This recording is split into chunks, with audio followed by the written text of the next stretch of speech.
lifting le grab free ra lâu mà sẽ lovin ai tu xóa lâu mà sẽ cha na thale rama van mana the thirty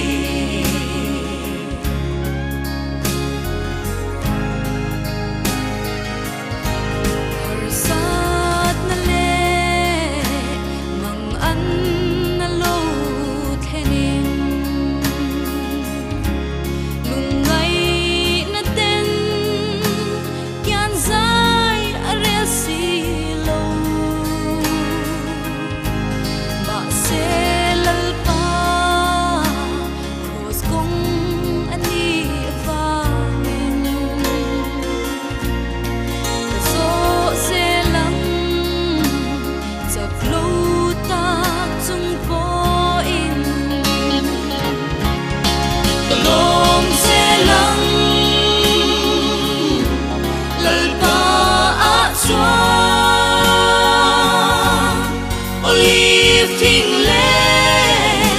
grab free ra lâu mà sẽ lovin ai tu xóa lâu mà sẽ cha na thale rama van mana the thirty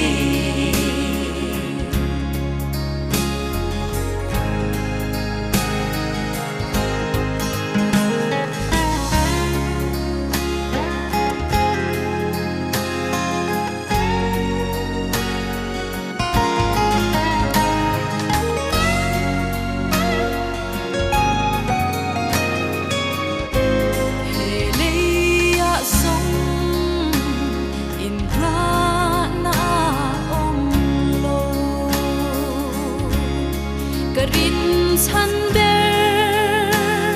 te min phe sim sa ka cha na ro ma queen na thar om na chu ka sha thiam na ka twa ra chu zok si